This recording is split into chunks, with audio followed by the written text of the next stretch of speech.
I recently completed a full day of doing a digital detox, and essentially it means that I went a whole day without my phone, without any devices, without anything that was going to connect me to the outside world. I typically do this every 2 to 3 months where I just have a whole day, or sometimes even 2 to 3 days, where I just disconnect from the world in order to go within. And for this digital detox, I decided to reread one of my favorite books, one of the only books that I travel with, both in English and Spanish, actually. I reread the entire book from cover to cover, and I had a few revelations as I was reading this. Every time I read it, there are some new things that come up for me.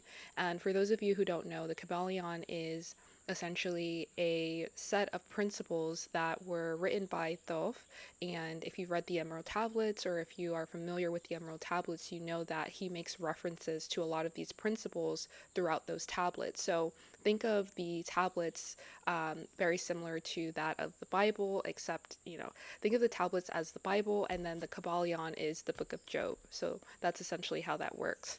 And so in this video, I want to talk about a principle that I think doesn't get enough representation, and that's the principle of gender. I think a lot of people confuse this and just simply say, oh, everything is masculine, everything is feminine, and everything contains those two elements, which is true. But I want to go deeper into the principle of gender and how we can utilize it to manifest our desired reality. One thing that Thoth mentions in the principle of gender is that everything is dualistic. So that includes our mind. Our mind has a masculine and a feminine. The masculine is that part of us that takes action. It's the part of us that can take an idea and bring it into fruition and create our reality. This is the act of doing. This is also known as the I. So when you say I, you're speaking of the masculine portion, or the masculine side of your brain. You're speaking of the masculine side of your mind.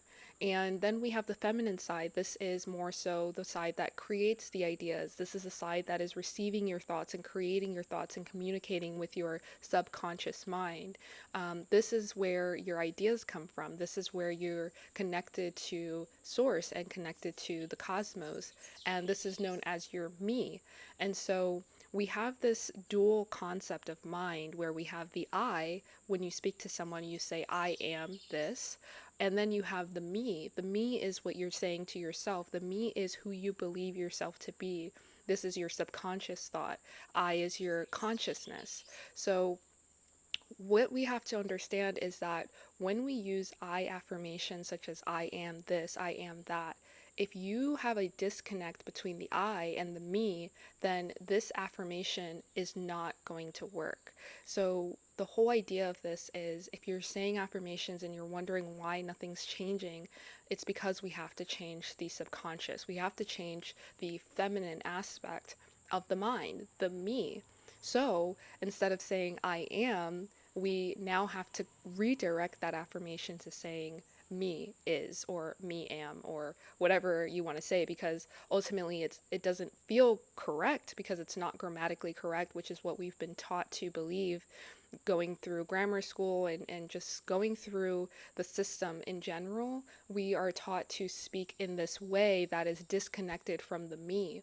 And so this is why a lot of people are wondering why they're not able to achieve the life of their dreams through affirmations, because they simply do not believe it on the me level, on the subconscious level. And I've talked about this a lot on my channel, the power of the subconscious mind, and how we have to reprogram the subconscious mind first and foremost in order for us to truly step into the identity that we know is there for us, the life that we desire.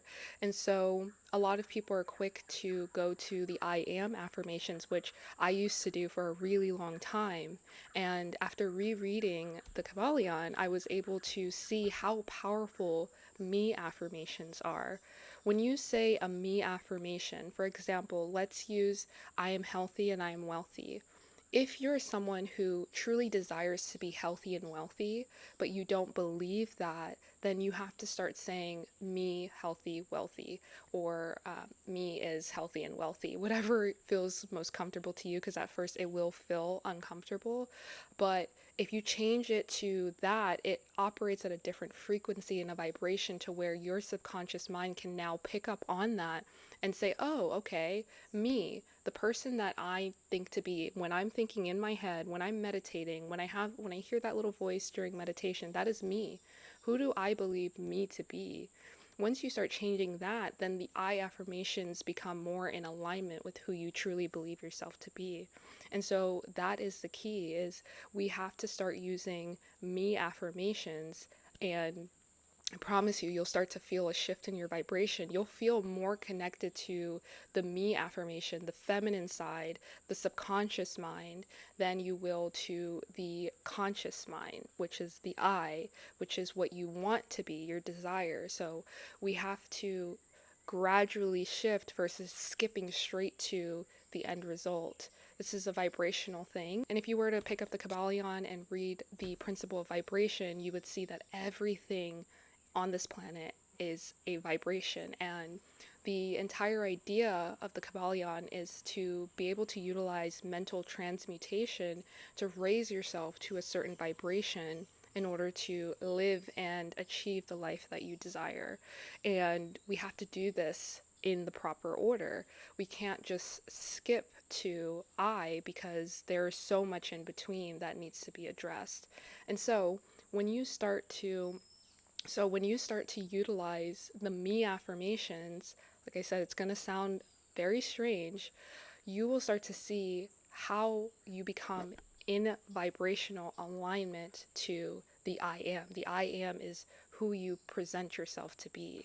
And if you don't believe that subconsciously, then it's very hard to show up as the I am. So I hope that makes sense. I will be doing more breakdowns because I took a lot of notes, guys. A lot. I will be doing more breakdowns here on my channel and in my community. If you are someone who's looking to master the art of mental transmutation in order to create the reality of your dreams, I highly suggest that you at least start reading certain sections of the Kabbalion or looking into the hermetic principles, because those are the exact steps and principles necessary in order to change your life. I am living proof of it, and I've been utilizing these principles in my own life for as long as I can remember. So the moment that I was introduced to this book about 7 years ago, I picked it up and I have not been able to put it down since. And so I recommend that you begin to look into it if you're someone who is curious, if this piqued your interest. If you have any questions, feel free to comment down below.